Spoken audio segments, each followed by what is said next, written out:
Hey guys, welcome back to Card Crunchers podcast. I'm Pokemon King, back with Pokemon as always, and we're back with another guest here, Scooter Monkey Collectibles. So, for those that might not know who you are, did you want to introduce yourself a little bit? Yeah, that's fine. No worries. So, as Jamie said, I'm Scooter Monkey Collectibles, SM Collectibles, or just Matthew's fine. And I've been collecting for a while, as long as I can remember, really. And I know both. I'm good friends with both Jamie and Mike, so I was invited on the podcast to have a little chat, and here I am. So, card games obviously has been a big part of your life for so long. Yeah, Did you want to take us through your first moments, your first exposure to card games, yeah, and the kind of things that kept you constantly collecting over the years? yeah. That's fine. No worries. So, when I think back to it, I think Pokemon was kind of the first thing I collected from what I remember. Also things like match attacks and stuff, but I think everyone kind of collected them when they were younger. But Pokemon, because the first Pokemon game I owned was Platinum, which I think was 2008. So I was about seven, 6, 7, and that was my first kind of exposure to the games. I think the games came before the cards, but I kind of knew they were related because I'd seen Pokemon cards around at school or in the shops, whatever. But from what I remember, the first kind of sets I collected, looking back at it, when I kind of look back through the sets, it was kind of around Supreme Victors, Rising Rivals, so the Platinum era, then the Heart Gold, Soul Silver sets, because I remember the Prime cards really well. So it was that kind of era that was really the most nostalgic for me. In terms of kind of collecting, obviously my friends were collecting. A lot of us were into Pokemon. I mean, especially when you're younger, it's the kind of the thing to be into because it's been popular for so long. But I remember taking cards to school and trading them in the playground and on like the field. And I remember them banning them. The school banned them. I think quite a lot of schools did that. They banned Yeah. trading cards because they were, I don't know, a Yeah. distraction or evil or something. But I always remember this that there was a tin. It was a level X tin. I think it was Rhyperia, and I got cards from that. I had cards from that. And I think I took them to school to trade, and then the teacher kind of like saw me do it, kind of caught me doing it, and then confiscated them, put them in their desk till the end of the day, whatever. And I always remember going back there at the end of the day, and they were just gone because someone had taken them, and I was so upset. And Oh no. that was like some Pokemon trauma. But it's one of those things then. But it was obviously very sad. But Scammed from the early obviously, days.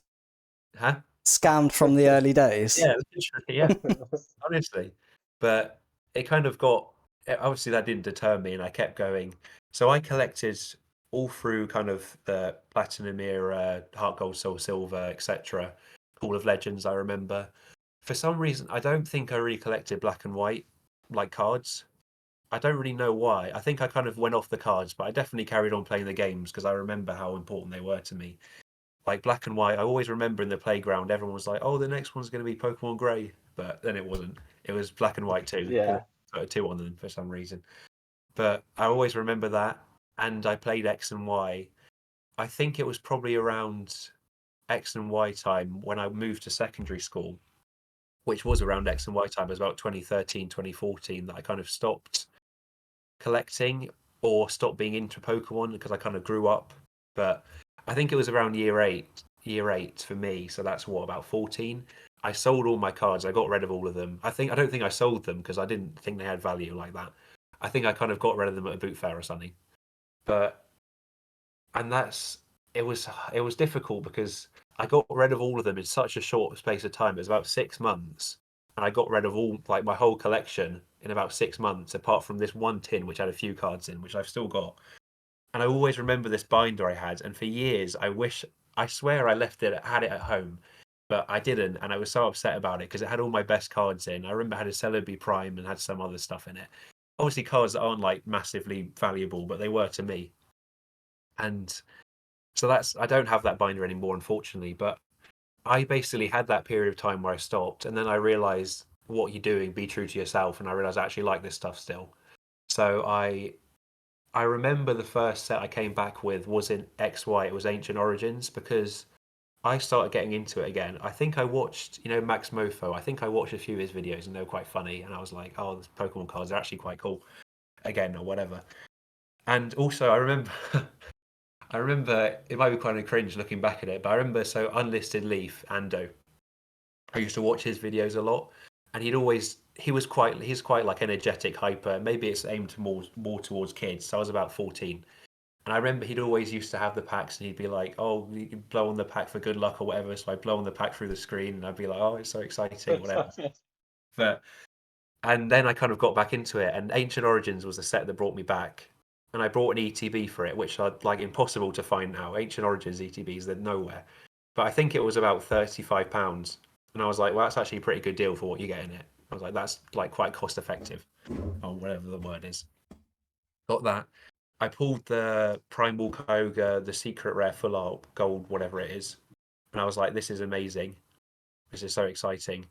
And Ancient Origins it's a really important set to me because it's kind of one that got me back into it, and I do really like the set. It's a great set. I do still have that Kyogre card. Unfortunately, it's a bit where I've taken out the sleeve. I've like dug my nail in the top and dented it, unfortunately, or indented it, but it's still in the collection. And I remember getting the Lugia EX full art in Ancient Origins, and I was like, this is really nice. And I looked up the price because this time I had no idea that cards really had value like that. And I was like, oh wow, it's like £10 or whatever. I was like, that's actually quite cool because it's like that's my most valuable card now. I don't know, something like that, because it's nice.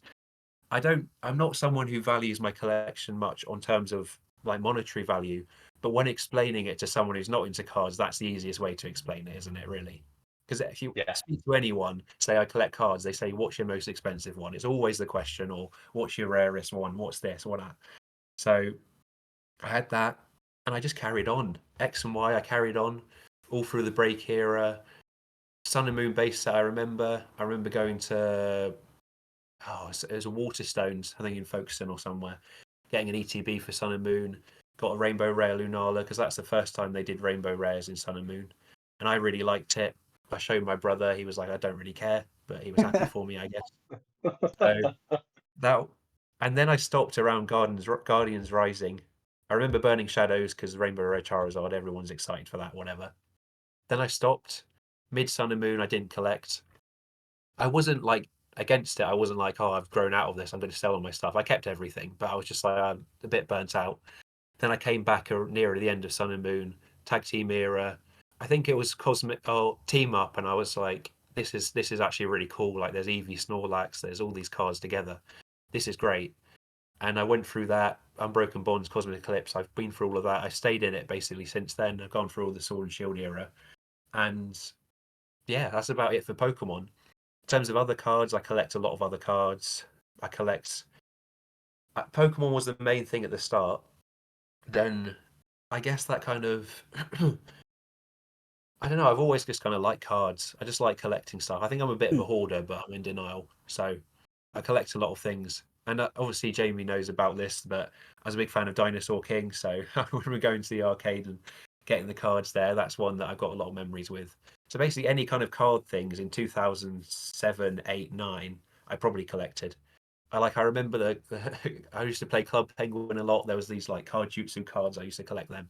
Collected a lot of stuff. And now, in terms of collecting now, I collect basically everything. The main TCGs I collect is Pokemon, One Piece, Dragon Ball Super. I collect Union Arena now, which yeah. What else do I collect? I don't know. Whatever. Some other stuff.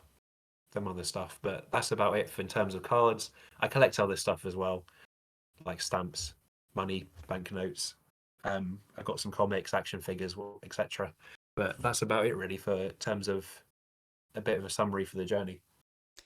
So it sounds like you just like collecting in general, not only TCGs, but like you said, banknotes, coins, all these other things.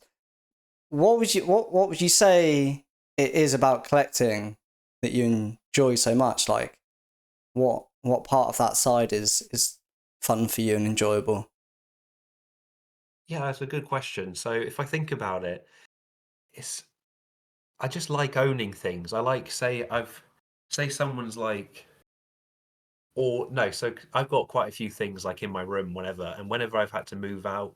So I moved into this house I'm in now a few years ago, and the house before that I'd lived in my whole life in terms of all the collection and stuff. So it's going to look for things. I'm like, wow, I forgot I had this. And I do that all the time. I even do it now. I'll look in the cupboard and I'll be like, oh, I forgot I had this. That's really cool. And I think some people mistake that for me thinking that you don't really care about your collection, but I do care about it a lot. I just forget sometimes because I've got a lot of stuff. I like owning things and having a binder and being like, wow, look at this set I've done.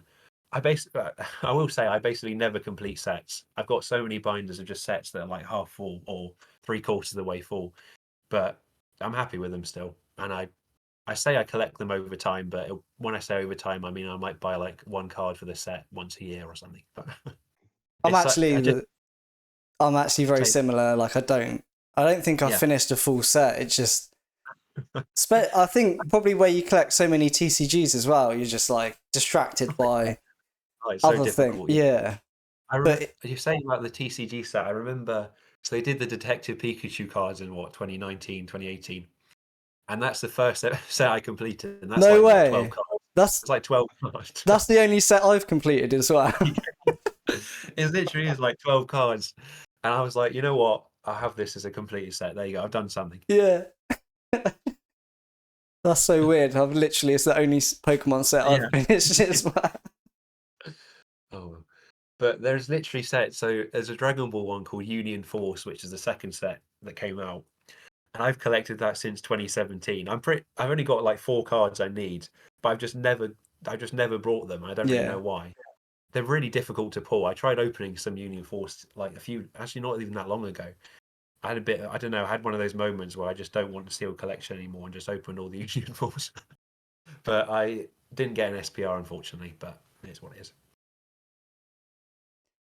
More of Yeah, a. that is. Sorry, That's Jamie. that's the thing. Yeah, that's the thing I think about collecting sets.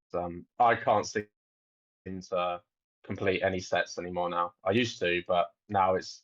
I think when you're collecting so much, it's very hard to be hyper focused on one thing. And Yeah. where I suppose all three of us really do collect more than one card game, Yeah. it makes it a bit of a difficulty because it might not necessarily be a new set, but you discover something new.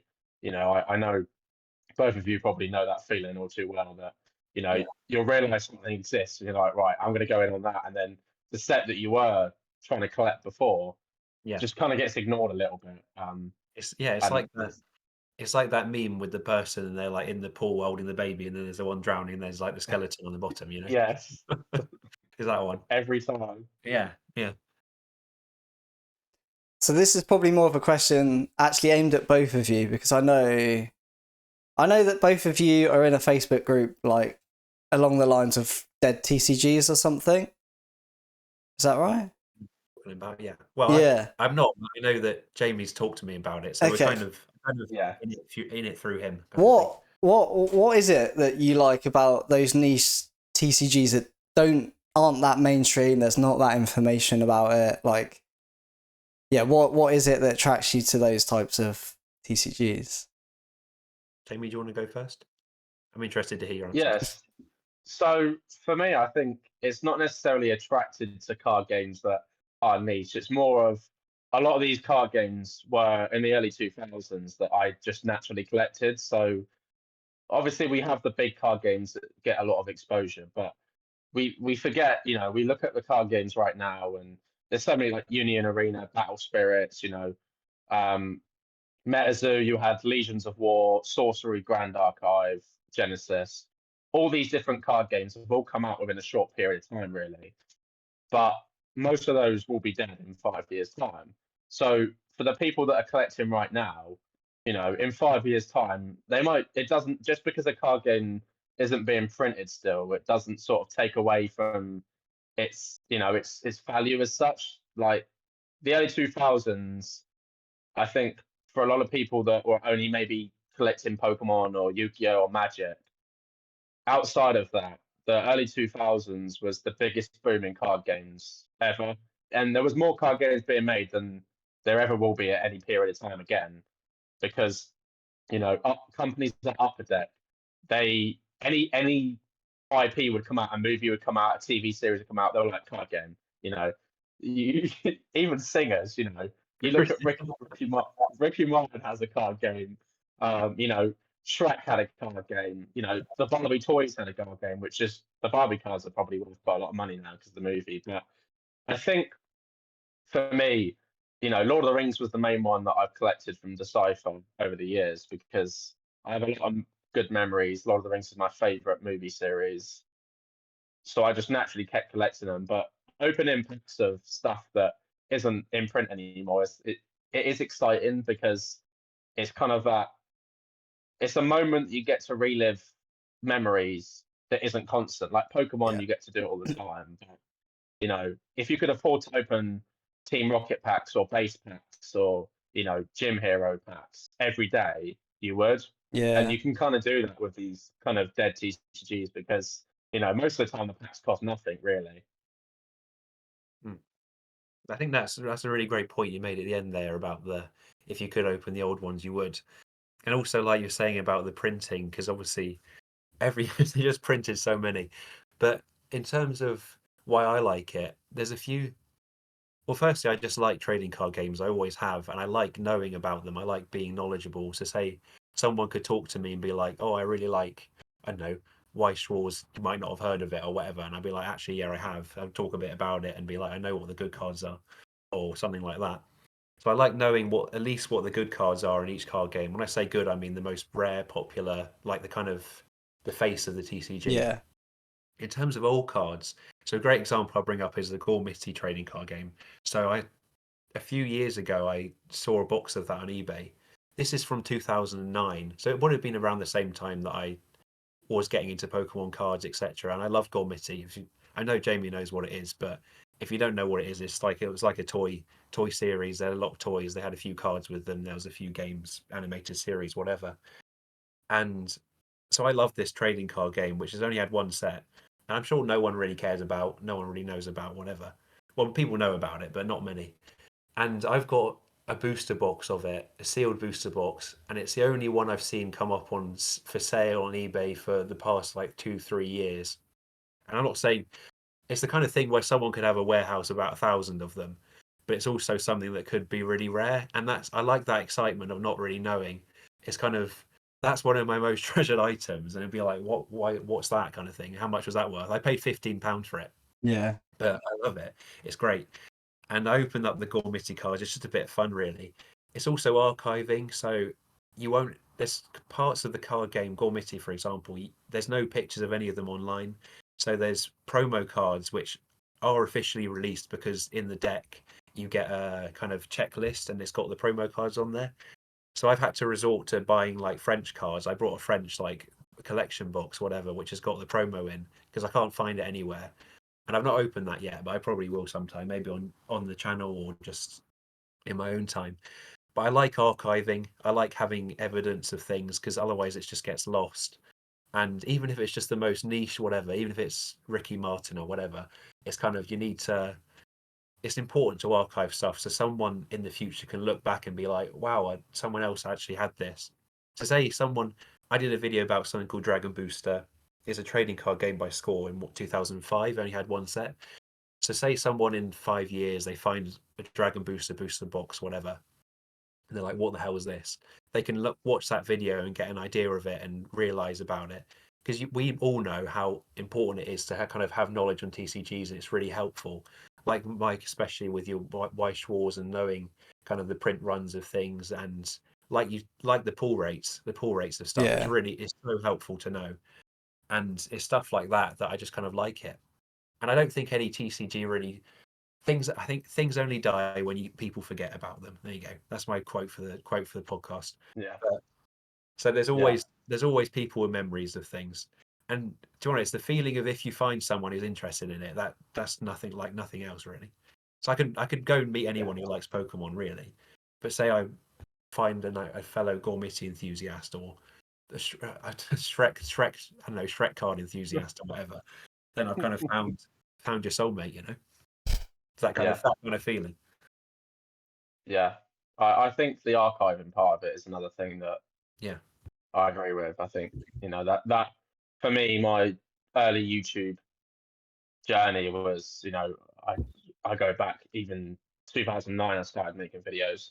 That was for me about archiving it for myself, probably mostly. But I look back a lot of stuff I did, and I made a Korean Pokemon website because I just couldn't find any information about it. That information has helped myself loads and loads of other people, and that kind of thing, the archiving is so important. Anyone can get the pull rates up for any Pokemon set because it's always been popular and always documented. But looking at the Star Wars Y Schwartz set, for instance, that you mentioned, it's so hard to find. That is a re-release, so the re-release is so recent, and yet you can't find that data. And if someone opened 50 cases on YouTube, for instance, and documented it, that would be so much easier to get a kind of a medium understanding of what the pull rates are. And, documenting in card games is such an important thing. And the way we're moving with card games now, and people are talking about cards as being pieces of art that could potentially be in a gallery, people are spending millions and millions. I think the importance of archiving this knowledge and this information is extremely underrated. And I think a lot of people are doing it without realizing it, which is why I think it's so important, because it doesn't take so much effort to really kind of do it. Opening a box, just opening one box of a card game from like 15 years ago, that sometimes can be enough. That's better than nothing, I suppose. So Yes. that archiving is another thing. Feeling like you're giving information to not a higher calling, but something that's a bit bigger than you is something that I think is quite important. Yeah, you're kind of contributing to that. It's like one big one big collective goal. You're contributing a bit to that. And I like you said with your like the Korean website you made, the Pokemon Korean cards. I mean, like from what I'm aware, kind of like PSA have used that for referencing, haven't they? Like used that as a form of referencing because nothing else exists about it. And it's a bit like at the time, a lot of people don't think about it because it's like, oh well, it's the same with everything. Like a lot of people say 30 years ago wouldn't think to kind of, I don't know, just record a bit of day-to-day life. But if they did, we could watch that now and be like, wow, look how much has changed. All of it's important to archive. Yeah. Sorry, excuse me. Yeah. So, is there any recent TCGs that are coming out that you are interested in but haven't yet had a chance to explore? I tell you what, Mike, there's too many. There's too many. So in terms All of them, all of the above. yeah, all of them. In terms of exploring, actually, I'm in a phase now where I've not gone out of collecting, nothing at all like that. But I've gone into more of a playing phase. So Jamie will know we've kind of played a few Flesh and Blood games here and now. I'm actually into actually playing the card games because I never played them when I was younger. I didn't know you could play with Pokemon cards. I just thought that you collected them and they've got funny numbers on them. But in terms of playing, like I play One Piece. I play that not professionally, but I go to like events and things. I'm not that good at it, but I enjoy it. I've played that since it came out. Had a little break, then I started playing it again. That's a recent TCG in the past year or so. In terms of ones I want to play, so Flesh and Blood. Also looking at so there's a My Hero Academia TCG or CCG, which is called it's just My Hero Academia CCG Universes, whatever. I'm looking at playing that. In terms of ones that are coming out, I don't really know because the only things I can think of coming out is kind of Lorcana. And I'll be honest, I don't really give a monkeys about it.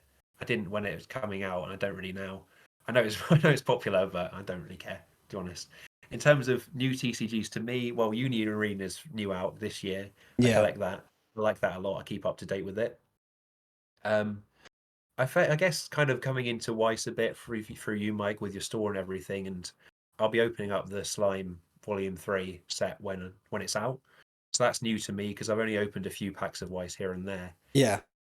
Other things, I collect I do collect quite a lot of like the Panini garbage that they just mass produce. Like Jamie was saying earlier with the Upper Deck with all the films and stuff.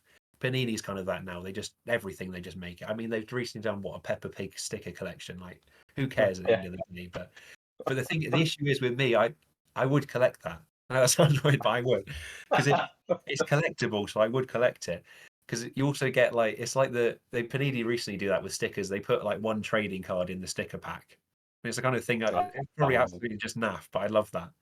I'd love that, and people I'd be like, "I'll bring out the Peppa Pig collection. Here you go. Look at that." The same way it's like with the what's it, My Little Pony cards, which were what, 2015 or so. Like that was actually a TCG, but I'd collect them not necessarily because I like what the thing's based on, because I like cards. But obviously, if I say yeah, I that's the thing. say I like show that, say my mum's home or whatever, and I buy a Peppa Pig sticker book, she'd be like, "What are you doing?" kind of thing. But What is my yeah, literally. Are you feeling okay? Yeah, literally. It's difficult enough with Pokemon. Coming back into Pokemon, I was like, I want to get Pokemon cards again. She was like, "What? I thought you'd outgrown them." I was like, "No, I haven't." But she kind of in time accepted that I'm not outgrowing that anytime soon. Yeah, I think it's very hard when there's so much to collect, and when you're someone that, I don't want to say like normal and not normal, but when I talk to people that might just collect Pokemon, for instance, they very rarely do they have an interest. I mean, the only things they probably ever pique their interest is maybe the Disney, the Pixar, the Marvel sets that Weiss has done, Yeah. because they're such big IPs. But apart from that, the average collector probably only collects just one card game. Yeah. And I think when you're somebody that is interested in, that's why it's dangerous for me to go in a card store, because I'll just pick up booster packs of every single card game. I the other week I picked up packs for Card Right Vanguard, and it's like it's a dead game. Like there's so much, like people play it, but like collectors wise, Yeah. it's so cheap and everywhere. But I keep seeing the packs on the shelves, and I was like, they look kind of cool. So I was like, I'll get 2 packs of that. What? And I was like, suddenly I've got Flesh and Blood, Pokemon, Yu-Gi-Oh, Digimon as well. Digimon's is a fun card game. But I think that's the problem. So what do you think is the most overrated card game? Most overrated card game. Most Well, overrated card game. two come to mind. There's this one, I don't know if you've heard, it's called Weiss Wars. There's another one, it's called Flesh and Blood. They're rubbish. That's all rubbish. No, it's good. You got to back those Overrated. statements up. No. So no, I do actually like both of those. Overrated. I don't really know. Lorcana? Yeah, it's a fair point, to be honest. One that's coming out. I think that's just so overhyped, and it's just. Yeah. I've seen the cards. I saw the cards when they came out, when they were announced. Fair enough if you like them. I like Disney. I'm a Disney fan. I'm not like massively into Disney, but I do enjoy it. Grew up with the films like pretty much everyone did. But I just don't care about it. I don't look at the cards and think, wow, they look really good. I think it's just the same. It's just the same old like naff stuff. A bit rubbish, really.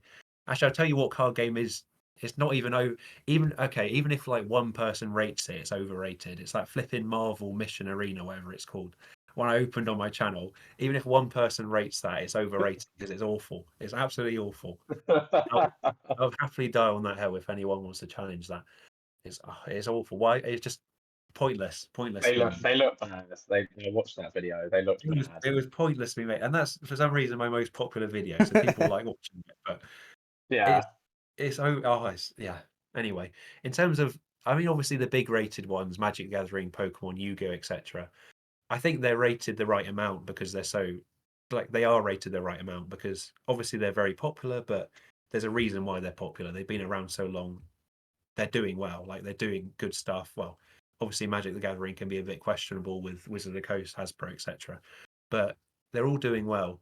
I think people need to kind of, especially with Flesh and Blood. I remember you talking about it a lot, Jamie, about how they kind of put it in the same ballpark as like MetaZoo and all those kind of rubbish ones. Not rubbish ones, but the Kickstarter era, all of that. I think it's proving and has proved that it's better than that. It's actually one to stay. Whereas something like MetaZoo's just died. I see no one collecting it. I've seen less people playing it. I never even did when it came out. And it's just, or ones like Akora. I know that's been mentioned on the channel, but they're just, it's just kind of the kind of like naff thing you find in 5 years in your cupboard, and you're like, oh, remember that? It's like, no, I don't actually. And you put it in the bin. It's like, what's that? But if you saw like a Pokemon, you'd be like, oh, Pokemon, yeah, because Pokemon's going to be relevant for a long time. So what do you think's different between those Kickstarter TCGs that you think will be naff in 5 years and the TCGs when you were younger that were naff in 5 years? Is it just the nostalgic attachment to it, do you think? Like that's a really good question. That is. I think the big difference is kind of money, the people pumping them. Social media is a big difference, really. So Yeah. the amount of people that were kind of pumping MetaZoo, people went from Pokemon to MetaZoo everywhere. It was it was huge. I know both of you know that. Same with Akora, same with I don't know, I can't even think of any others at the moment. There was another one, I can't remember its name. But they were just pumped so much. And people did that. It's obvious after just to make money, right? It was a quick what's the word? Quick cash grab. But say no one was like pumping Gormity in the back in 2009 to make a quick buck. And even if they were, I didn't have the internet existed, but I didn't know how to use it. I had a Wii for so long, like the console. The whole time I had it, I didn't know how to use the internet. I thought it was just something so confusing. All it was like you enter the Wi-Fi code, and I was like, that's blown my mind. But I didn't know how to use that. I was just there. I was in my own little world, and then I didn't have kind of hindsight or not hindsight, foresight. I didn't think, wow, this is going to be dead in 5 years. I'll be like, okay, I'm enjoying this now. Let's collect it. But once you look at it, maybe it's a bit more cynical as I grow up. But I see it and they're like, oh, why are they pushing it? Why are they pushing it so much? Why is Akora releasing 50 promos before it's even out? Why is that happening? Kind of thing. And it's just a bit fishy. There is one, so there's one called Nostalgics, which is a Kickstarter one, and I personally liked a lot. It's not gone as well now. It's kind of died down a bit. I still kind of keep up with it, but I'll stand by it that I like it a lot because the person who made it they really put a lot into it, and they're great. They're a good person. I've spoken to them. I've spoken to the people in the community, and I like that. And it's just the difference of who TCG, I can judge it quite quickly on what's kind of there to make money and what's a passion project. Flesh and Blood's passion project, MetaZoo, cash grab, basically. But it's a good question, Mark. That is a good question. I can understand how people might see it as a bit like ironic, but that's just how I view it, really. And I guess just obviously nostalgia plays a part in that. It does, and it's a lot of nostalgia's a big thing. Yeah, definitely. It's a dangerous thing because that's why people spend so much on everything. Yeah. Really. So, a good question I'm thinking about is you mentioned foresight, right? So, back years ago, the average person, the average collector didn't have the foresight to think that these cards would be worth so much money, to keep these products sealed. Do you think the sheer amount of foresight people either think they have or do have now, do you think that changes the way card games are going to be in the next 10 years? Like, everyone keeps products sealed now. People are buying a multitude of card games hoping that something will boom, something that will go up. Do you think the amount of foresight people have now is going to change TCGs in 10 years compared to, 10, 15, 20 years before? Yeah, that's also a great question. I think that it's still, even coming into the community, because I came into kind of the community online, Instagram, etc., with other people. I collected on my own for so many years. I just did it for myself, had a few collections. Sometimes I'd put a picture on Instagram or Reddit or something, and someone would go, oh, that's a nice card. And I'd be like, thanks. And that's the end of that. But in terms of coming into the community, when I saw stuff like sealed boxes from Wizard of the Coast era, EX era, I'm like, how the hell do people still have that? How like I know there's still fairly not a high amount, but there's quite a lot of Wizard of the Coast box eras out there in terms of how long ago it's been, how many were opened. I know a lot were made, but I just see that I'm like, how does that happen? How do you have that still? How do you have like a block of 200 league promos, whatever? It's like what I couldn't comprehend that when I came into it. And I've completely forgotten what your question was. Oh, in 10 years, right, that's right. So I know people didn't have the foresight then, but they still did, and that just blew my mind. But you're right, in 10 years, the amount of people I've got sealed products. I've got sealed few like Dragon Ball boxes, whatever. I've got a few of them sealed away. And there's hundreds, there's thousands of people with the same thing, with the same sealed boxes, sealed collection. It's really difficult because I think that trading card games will kind of, like with everything, it's like a big circle of nostalgia. So they'll go out of fashion again. They're in popular demand now. They have been for a while, since at least 2020, Logan Paul opening the box, etc. They'll fall out of the trend. People will start selling all of their sealed product because they realize I don't actually want this. I just bought it because I want to make money and I can't make money, so let's get rid of it. And then the kind of people who've held it long term, there'll still be a lot more than there was 10 years ago, but there'll be less than there are now, if that makes sense. It's a bit like that kind of, I don't know, like the investing term, kind of like a diamond hands or whatever. Like you hold on to it for a long time. But I think that's why it's important also to buy things that you like. That's always a good important thing to do. Buy things you like because you appreciate them a lot more, or buy things that other people aren't buying, like Fusion Strike booster boxes. There you go. Yeah. Bring it back circle to Fusion Strike. But it's a good question. It's a good thing to think about. And I think if I invested a lot of money into TCGs or all my money, and I had this collection of things, I would be a little bit worried. But I don't do that, so I don't really care. Basically, I respect that. Do you have any more questions, Mike? No, I don't think I have any more sort of direct questions from that. Obviously, we can ask things as we talk. I know the question you just asked is it's really hard to know, isn't it? Because it's so, no one really knows what's going to happen in 10 years. But it is a really good question, and it does really make you think about the differences between then and now, and then now and in 10 years' time. Like, I don't know, Matt. You mentioned that obviously TCGs are still booming at the moment since 2020. Do we think that's strange? Like, because in terms of just Pokemon, let's just talk about Pokemon, for example, with Logan Paul and that attention that it brought in 2020. I would say most of those people that came in have left, bar the few people who, if they stayed at this point, sort of 3 years later, if they're still here now, they're probably still going to be here in another 3 years. But the majority of those people that came in have gone.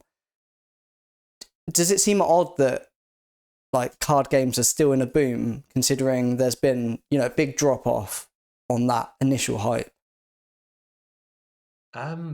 Yeah, that's a good question as well. I think I can. It is strange. It is strange that there's still quite a lot of people in it, and but I think I don't know if quite a few people came into it. I think that more people stayed in it than I thought would. I think there are still more people in it than I thought there would be who stay in it. And like you say, they've been here a while, they'll carry on being here. I also think that it's just been a weird few years, really, hasn't it? 2020, especially, obviously, it was a very strange year for everything. Yeah. And imagine if someone told me when I was or someone said to someone in, say, 2004, when Pokemon's moving over to the EX era, it's kind of dying a bit. And if someone said the most popular year is going to be 2020, dog's bark in a minute. If someone said the most popular year is going to be 2020, then it's how could I ever believe that? That's about 20 years in the future from then. Yeah. And that's the most popular year. So I don't think we can really know what's going to happen. Pokemon could have another most popular year in 5 years, 10 years, whatever. In 2016, absolutely blew my mind with Pokemon Go. I know a lot of people had that because I came back from holiday. I think I went to Egypt, which is a nice holiday, but I came back from holiday and they were talking about Pokemon on the radio. I was like, what the hell was happened there? This is something that's kind of been my own thing, where it's kind of been oh, it's been a bit weird or a bit kind of niche or whatever. And now I've got all these people in my class talking about catching a Raticate or whatever. And I'm like, wow, it's kind of it just shows the kind of longevity of Pokemon, how actually good it is, because they're really good at adapting and, well, obviously making money. But I think they'll carry that on. And I think that it's a difficult question because I think because they've shown how good they are, they could have another boom in 5-10 years. Obviously, I can't predict the future, but they could bring out the next thing. Then maybe they bring out real life Pokemon. You can have one as a pet or something, and be like, wow, that will obviously change the game, and then everyone will get back into it. But it's a good question, but also there's a good point to make that quite a few people through the Logan Paul got back into it, opened probably some old cards. They also probably opened some of the newer cards, Sword and Shield era. So will that then have a nostalgic era in about 10 years when people who came into it then come back into it and be like, oh, I remember this. Let's get into it, a bit of a laugh, whatever. Then that's why I think, and obviously Sword and Shield era, it's very good quality. It was a great quality era. And if someone tries to say to me that modern Pokemon is bad, they're just lying. They're just wrong. They are just wrong. Yeah. I'm not saying vintage is bad. I'm not saying that it's better or whatever. You can have your own opinion, but modern is good, and you can't deny that. You get some of these cards, you're like, I want to frame that on the wall. You know, like you get some Altar, it's like, wow, that's the most amazing thing I've ever seen. Well, Yeah. Yeah. not literally, but yeah. Yeah, No, but I agree. I've thought that for a while actually, and I think that's why I made the decision to buy cases of Sword and Shield era, because I do think, because so many people came back in then and collected some, I do think that down the line it will become that go-to, well, vintage set once it becomes like a vintage set, if you know what I mean. Like 10, 20 years time, people will be like, oh, do you remember when, you know, we collected Pokemon cards because of Logan Paul and we opened, you know, whatever Sword and Shield set. So, or was it just, it was the it was the end of Sun and Moon, wasn't it? It was like, was it around Hidden Fates? So Was Hidden Fates? Hidden Fates was Sun and Moon era. Hidden Fates came out in 2019. It was kind of Just, Logan Paul thing was 2020, and I remember because it was near the later of the year, and it was just before Vivid Voltage, because I remember that being massively hyped. Shining Fates, wasn't it? Shining I think Fates that was the one. Yeah.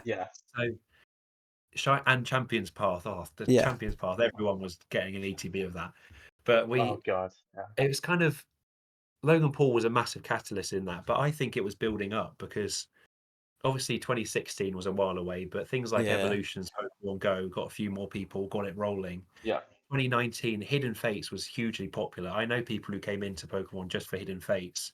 I mean, you see it, you're like, what? Wow, there's a shiny Charizard worth £300, whatever. It's like really cool. Hidden Fates is a great set as well. Hidden Fates, Cosmic Eclipse, it kind of gets people in there like, wow, these sets are really good. Then boom, 2020 happens. Everyone goes. There's people have got a lot more time. They've got perhaps more money or more time to watch things, more time to pick up hobbies. Logan Paul, etc. All of that happened. Like, okay, let's go really, like, let's get a lot of Sword and Shield era. Because Sword and Shield base, I remember it was before COVID it came out, but it was in 2020. Before COVID, it was probably earlier in the year. Because I brought a booster box of it. I brought a booster box of it earlier in the year. But I remember buying it because I bought it like as a little celebration for finishing A levels or whatever. But I never actually did A levels because of COVID. So maybe it was the start of COVID. I think it was maybe about March or April where kind of things started to hit the fan a bit. Yeah. But it was kind of then it came out. So there wasn't necessarily any printing issues because Sword and Shield base, I remember seeing it everywhere. Like, I see quite a lot. I saw quite a lot of it. Obviously now it's a bit more popular because people realise it's got some full art of a young woman on it, so they want it. But that was I won't go too much into that. But What if it's? Yeah. I think I think Hidden Fates was definitely a catalyst, and I think those building blocks are happening. For the signs were there for those that weren't even into it.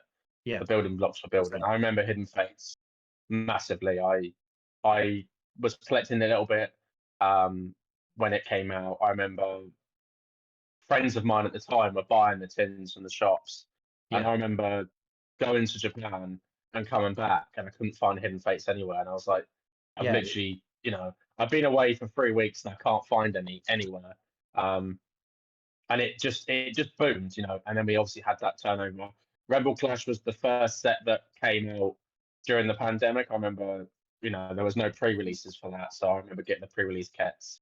And then obviously you had Darkness Ablaze. But one of the things that I've thought about after the boom was, after this Logan Paul, the pandemic stuff, do you think more people stayed in the game because they loved collecting, or do you think they stayed because the communities that were built? That's a good question as well. I think because obviously I was kind of in this Instagram community there. A lot of it's active on Instagram in terms of Pokemon. Like there's a big kind of a community there. Instagram, Discord, Reddit, whatever. But I'll do a little bit of a background first. So that's how I got into it, is through Jamie. Actually, I'm pointing up here. I don't know if he's there on the screen, like onto the camera, but he is for me. He's down there. Okay, he's down there. But so for me, it's because I'll do a bit of a background. So I had a Discord server. I started it in 2019 for card collecting, and I'll quite happily say that it got to be fairly big, because it was before 2020 people started going into it. Mine was kind of like it was just a simple, it's called Card Collectors Haven. It was just a simple name. It was the first kind of thing you would show up if you look up card collecting discords on some of the websites that list discord sites. So that came quite popular. Had about 1,500 members or so, a bit more than that. And it's just a little flex there, but so that was always a good fun time. And I remember Jamie came into that fairly early on, and I spoke to him, and I was kind of like, "Oh, I follow you on Instagram." And I was like, "Oh, look, he's got quite a few followers. Look at all these other people." Because I had an Instagram before that, but I had about 50 followers, and I didn't know anyone. I just put pictures up for the fun of it. I just put a picture up every now and then. I actually used to sell cards through Instagram. I don't think anyone brought one, but it was worth a try. You tried. Yeah, I tried. That was in 2019, and then 2020 happened, and I saw this massive community. So many people were in it. I was like, people now I see, I'm like, oh, I remember them. There's lots of people on Instagram I can recognize just from their name, just from their face, just from the start, even just from the style of the way they post pictures. So there definitely is a community. I mean, I met both of you through that, and obviously a lot of other friends in the group we have. And I think, going back to the question, I think quite a lot of people stayed. I do think quite a lot of people stayed for community, because they've made friends. They've made this group of people. And I'll be honest, it's being like an adult. It's difficult to make friends. Really, it's because you don't have school, you don't have whatever. So if you find people with a shared hobby, it's really exciting to get that like with them. Like I've listened to obviously the past few podcasts, like with Chloe and Dean, etc. They've met through that and they've stayed good friends. Even if they stop collecting cards, whatever, I'm sure they will stay friends. So it's a community that makes like lasting friendships, relationships, and that's something that I think definitely helped keep it together and helped keep people stay in it and want to stay in it, because it's like, oh, my friends are still in here, even if we just talk about whatever. Because like I was saying with the group we had, it was probably purely Pokemon based at the start, but now as we've adapted, we didn't then drift off and be like, oh, we don't like Pokemon now, let's stop talking. It's kind of, we've adapted with it as a friendship group, like friends do. We talk about other stuff, new TCGs, whatever. And I think we've kind of grown into our own different avenues, but as part of the same group. Yeah. Shout out SCM. Yeah, exactly. Yeah, of course. I do have one last question for you, actually. Yes. And what is it about One Piece TCG that you like? Is it purely? Do you think you went into it because you like the anime? Is it literally, or did you go into it because of the anime and then you found out like, oh, the game mechanics are fun and I like this and I like that? Yeah, that's a good point. I'll just say at the start that One Piece is the best anime. Anyone watching it it's the best anime, and it's so good. It's honestly Here we go. it's the peak of fiction. Right, we're gonna end the podcast here. All right, see you later, guys. But Thanks for coming on. so I started watching it not that long ago, and I think I started watching it around the time they announced the TCG, and I was like, oh, that's cool. Like, I like cards. Yeah. Let's look at this TCG. In terms of playing, I actually don't really know why I started playing it or how. Maybe I just saw some of the cards. I was like, I want to. Actually, no, I remember. So I was like, I want to give trying TCGs a go, because I've collected them so long. I want to play something. It's new, so it's easy to understand. I don't have this complicated meta. I don't have to go into Magic or Yu-Gi-Oh or Pokemon and understand the meta of the past like 10 years or whatever. Yeah. It's new, completely fresh. I'll start with this. And everyone's kind of, obviously people with TCG experience will shine more, but everyone's on kind of a level playing field. So I feel comfortable. I'm like, okay, I like this. I started playing it when it came out. If anyone watching this plays it, I used one of the starter decks. It was the green one. And I liked it. I wasn't really winning anything. And it's because I didn't really understand it properly. I kind of enjoyed it, but I didn't really understand it properly. So I took a break, didn't play for all of set 2. Then set 3 was coming out, which is fairly recent, Pillars of Strength. So I played a bit more before the pre-release, got back into it, and now I found kind of decks where I'm like, actually, I know what I'm doing. I don't necessarily win, but I'm playing it in a way that I can feel like I've done my best or I've done something good. I can use some kind of combo and not just do things for the sake of it. And that One Piece, I recommend it as a card game to kind of, if someone's new to card games, to play, because it's fairly simple in terms of playing.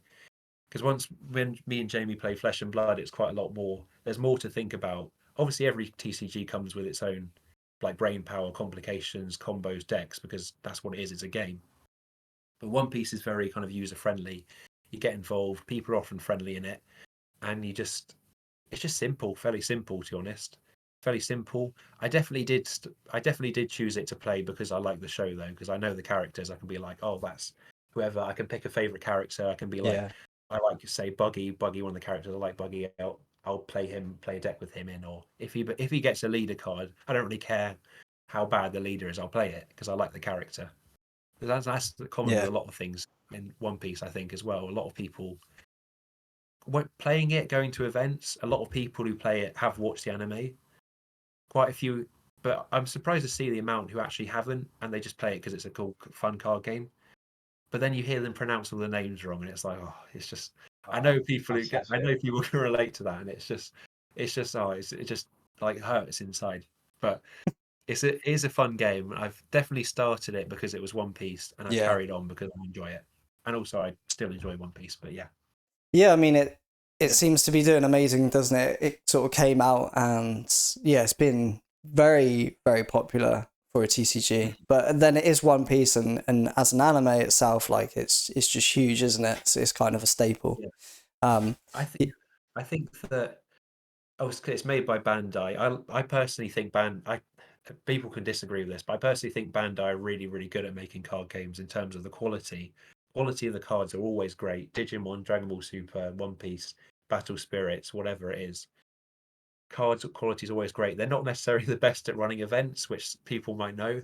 They're a bit of a Yeah. it can be a bit of a pain sometimes, but I think they make great card games, and they've really done a good job with One Piece, and they've done a great job with Battle Spirit Saga. They're doing a good job with Union Arena, in my opinion, and Digimon's just, as I've said it before through social media. I think it's one of the most underrated card games. Yeah. Yeah. Digimon's great, I think. So, as a closing thing, I want to put you on the spot here. Do you have a hot take? Do I have a hot Something take? that's going to get people talking? That's a good question. Let me have a little think about it. I don't really have any kind of opinions that are quite like controversial. Maybe I've said some of them through the podcast, and people might disagree with me. But actually, you know what? I'm going to say it. I think the EX era of Pokemon's one of the worst eras. I think it's one of the worst eras. I think Black and White is the worst era. I don't think they're bad. I don't think any era of Pokemon is bad, but they're the worst eras. And alongside that, I think that if Pokemon, it just makes me angry. Now you've got me thinking about it. It just makes me angry that Pokemon. I've never seen a company milk like one set so much. Base set, I just see it all the time. They're doing it again with some classic collections or classic decks or whatever. They just I know they make them. They obviously sell well. Evolutions, celebrations, they sell well. But it's like just get something else. There's more Pokemon than the 151. Put some new ones in the spotlight. I don't know. Get a nice new one. Ice Cube. That's the penguin one with the ice cube. He's quite cool. Get him on a Yeah. Push him. Push Wisma as well. Wisma's great. Yeah, there you go. Push Wisma. I mean, some of my favourites are from first generation, but I like Keldeo. There you go. Gen 5 Keldeo. Push Keldeo more.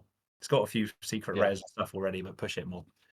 But I know I'm going to get a lot of. I know a lot of people are going to not like that I said EX era. It's not bad, but in my opinion, it's the worst. One of the worst eras of Pokemon. But Black and White is the worst. They're not. I feel like I've got backtracking here now, but they aren't bad. You can't backtrack now. No, that's it. You said it. I've said it. I've ruined my career now. Yeah. I've ruined it. Yeah, you've ruined it. It's done. To be fair, not thinking I've got a hot take, and you brought it out of me, Jamie. I blame you. To be fair, like you said, it's not it's the worst. It's the worst out of all of them, in your opinion. It's not like you're saying it's absolute useless. It's not, Well, maybe you are. no, I don't know. no, I'm not. Some of the black and white sets are awful. What's his name? Noble Victories or something like that. That one's Emerging Emerging Powers. powers. Emerging Powers. There you go. Oh, awful set.